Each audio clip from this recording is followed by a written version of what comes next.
Smoking causes cancer. Smoking kills. புகைப்பிடிப்பது புற்றுநோயை உண்டாக்கும் மற்றும் உயிரை கொல்லும். Liquor drinking is injurious to health.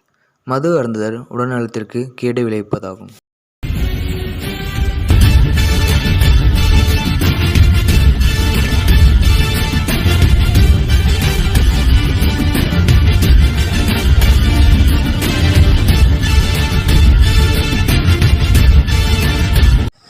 மக்கள் மக்களாக மனிதநேயத்துடன் வாழ்வதற்கு திருக்குறள் பல மகத்தான கருத்துக்களை எடுத்துரைக்கிறது. அப்படிப்பட்ட பல கருத்துக்களின் ஒரு கருத்தின் வாயிலாக இக்கதை.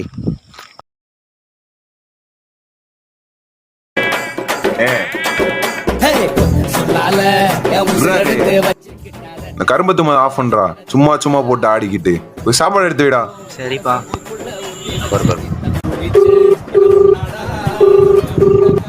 ஹலோ ஹலோ, நாம சாப்பிட்டியா?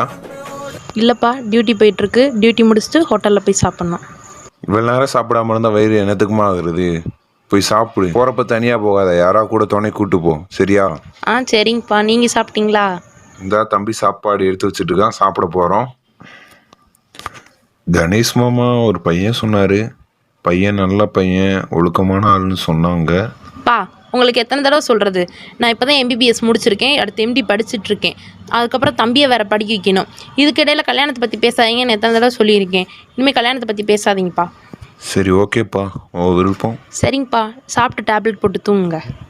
சரி.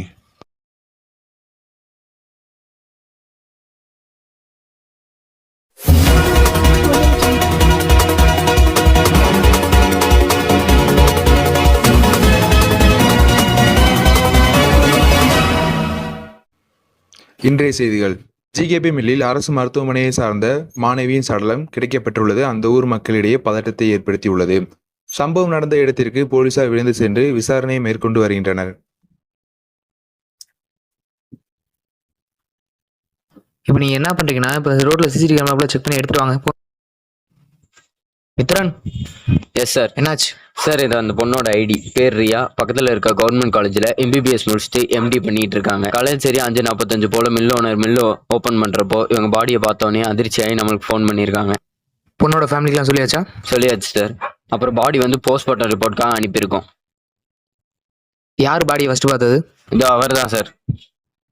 அண்ணே, உன் பேர் என்ன? என் பேர் சிவசமைங்க ஐயா. எத்தனை வருஷம் இங்கே வேலை பார்க்குறேன்? இங்கே 2 வருஷமா வேலை பார்க்குறீங்க ஐயா. எத்தனை நாள் மில்லு வேலை இருக்கும்? வாரத்துக்கு 6 நாள் வேலை இருக்குங்க ஐயா. ஞாயிற்றுக்கிழமை மட்டும் லீவுங்க ஐயா. என்ன மாதிரி வேலை பார்க்குறீங்க இங்கே? மல்லியை தரம் பிரிக்கிறேங்க ஐயா. பாடியை நீ எப்போ பார்த்த? நான் எப்பயும் போல வேலைக்கு வந்தேங்க ஐயா. கதவை திறந்து பார்த்தா அவங்க பணம் கிடச்சிச்சு ஐயா. அப்படியே அலறி அடிச்சு ஓட்டிங்க ஐயா. சரி, நீ போலாம். சார் இது அந்த பொண்ணோட தம்பி. அப்பா இருக்கிறதா கேள்விப்பட்டேன். அப்பா இருக்காரு சார். ஆனால் இந்த பொண்ணுக்கு இப்படி ஆன அதிர்ச்சியில் ஹார்ட் அட்டாக் வந்து ஹாஸ்பிட்டலில் இருக்காங்க. தம்பி, உக்காத அளவு தான் பண்ணியிருக்கடா? இல்லை சார். சும்மா சொல்கிறா. இல்லை சார், அக்காவுக்கு இதெல்லாம் இன்ட்ரெஸ்ட். சார் சொல்ல மறந்துட்டேன், காலையில் இன்வெஸ்டிகேஷன் பண்ண இடத்துல இந்த ஹெட்செட் கிடைச்சது. மேபி இது ரியாவோட தான் இருக்கலாம். ஹெட்ஃபோனா? சார் இல்லை சார், என் அக்காவோடது இல்லை சார். ஹெட்ஃபோன் எல்லாம் யூஸ் பண்ணுறதாடா? என் அக்காவுக்கு ஹெட்ஃபோன் யூஸ் பண்ணுறது பிடிக்காது சார். என்னையும் யூஸ் பண்ண விடாது சார். என்ன சொல்கிறான்? ஆமாம், அவனை CCTV கேமரா செக் பண்ண ஒருத்தர் அனுப்பினேன். எங்கே அவனை? அவனுக்கு ஃபோனை போடு ஃபஸ்ட்டு. சார் இந்த அவரே வந்துட்டார் சார். சார் CCTV கேமரா பார்த்துட்டேன் சார். அந்த பொண்ணு 11 மணிக்கு சாப்பிட வெளியே வந்திருக்கு சார். அப்போ ஒரு பையன் பின்னாலே வந்திருக்கேன் சார். அது என்ன தெரியல சார். CCTVயில் பார்த்துருங்க, பாருங்க சார். ஃபுட்டேஜ் இருந்தா இருக்கு. எங்க ஜூம் பண்ணு. இந்த இவன் தான் சார் அது. சார் இவன் தெரிஞ்சவன் தான் சார். நம்ம ஸ்டேஷன்ல இருக்க எல்லா பொண்ணுங்க கேசஸ்லயும் இவன் பேர் இருக்கு சார். என்னதான் கஷ்டப்பட்டு தேடி கண்டுபிடிச்சாலும் ஈஸியா பெயில் எடுத்து தப்பிச்சிடறான். இது அட்ரஸ் உனக்கு தெரியுமா? தெரியும் சார். இப்பயே போலாம். எங்க வீடு? சார் இந்த வீடு தான்.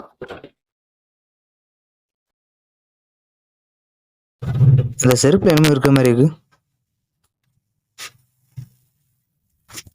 சார். பிளட். இந்த பிளட் யாரும் சொல்லி லெவலில் போய் டெஸ்ட் பண்ணிட்டு வா. பக்கத்தில் தான் ஹாஸ்பிட்டல் இருக்கு, டக்குன்னு போயிட்டு வா. என்னாச்சு? சார் யூ ஆர் ரைட், இது அந்த பொண்ணோட பிளட் தான்.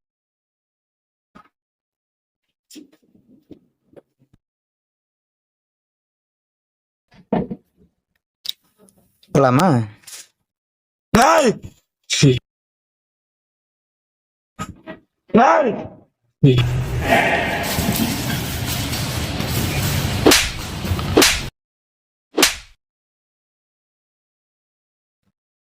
இவனை அரெஸ்ட் பண்ணு.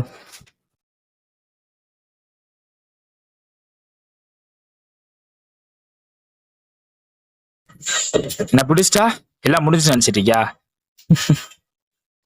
அதெல்லாம் அப்புறம் பார்த்துக்கலாம். நட.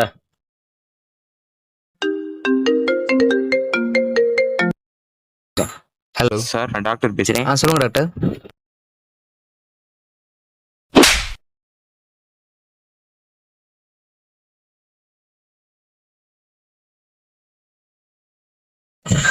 என்ன பிடிச்சிட்டா எல்லாம் முடிஞ்சு நினைச்சிட்டியா?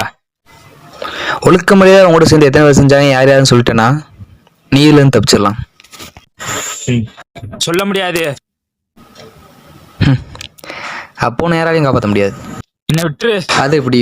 ஒரு பொண்ணு சின்ன வயசுலேருந்து கஷ்டப்பட்டு படித்து தான் அப்பா தம்பிக்காக எல்லாத்தையும் சேர்த்து வச்சு தனக்கா எதுவுமே யோசிக்காமல் இருந்து எல்லாமே இதை தம்பிக்காக பார்த்துட்டு இருந்தா உங்களை மாதிரி பசங்களாம் என்ன பண்ணுறீங்க? அந்த பொண்ணோட ஆசை கனவு எல்லாத்தையும் உடச்சி கடைசியில் கெடுத்து அந்த பிள்ளை உயிரை கூட மிச்சம் வைக்காமல் விட்டுட்டு வருவீங்க. இதெல்லாம் பார்த்துட்டாங்கன்னா சும்மா இருக்கணுமா?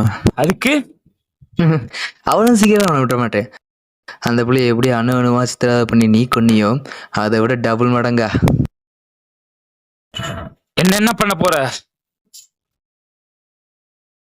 பாக்குறியா மித்ரன்?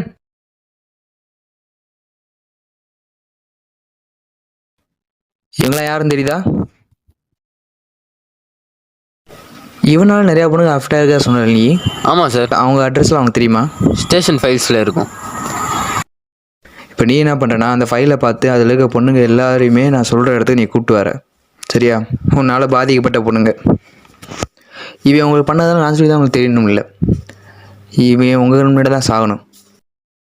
ஆனால் அதுக்கெல்லாம் முன்னாடி நான் ஒருத்தரை கூப்பிடணும். யா வாங்க நம்ம போகலாம்.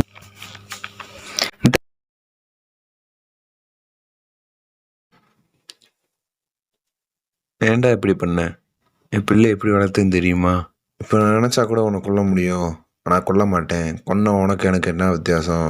அதுக்காக உன்னை சும்மாலாம் விட மாட்டேன். உனக்கு தண்டனை கிடைக்கும்னு நம்புகிறேன். உழைச்சி போ. பா பா ஐயோ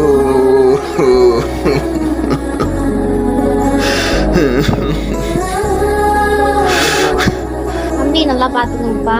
ஐயோ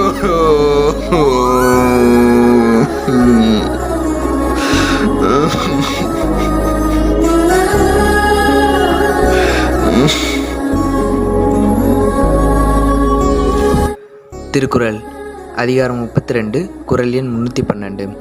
கருத்தினா செய்தவ கண்ணும் மறுத்தினா செய்யாமை மாசாற்றாக்கோள். குறள் விளக்கம். கருவு கொண்டு ஒருவன் துன்பம் செய்த போதும் திரும்ப அவனுக்கு துன்பத்தை தருவனவற்றை செய்யாமல் இருத்தலே குற்றமற்ற அறிவாளரின் கொள்கை. இக்கதையில் ஒருவன் செய்த தவறிற்காக அதே தவறை மீண்டும் நாமும் செய்யாமல் மன்னித்துவிட்டு செல்லும் தந்தையின் குணம் அவனை தன் தவறை நினைத்து கூனி குறுகும்படி ஆகியது. அவ்வளோதான் சார். கேஸ் முடிஞ்சுல. இனி எந்த ப்ராப்ளமும் இல்லைல்ல? இனிமே தான் ஆரம்பிக்க போகுது. என்ன சார் சொல்கிறீங்க? அதெல்லாம் அப்புறம் பார்த்துக்கலாம்.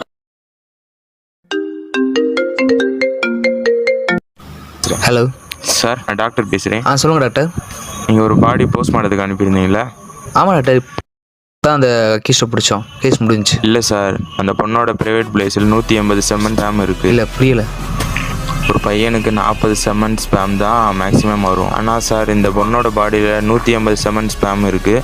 இது ஒரு ஆள் கண்டிப்பாக செஞ்சதில்லை, ஒரு கூட்டாக செஞ்சுருக்காங்க.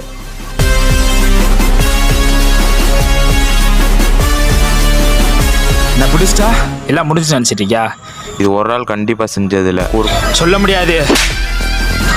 என்ன பிடிச்சிட்டா எல்லாம் முடிஞ்சு நினச்சிட்டியா?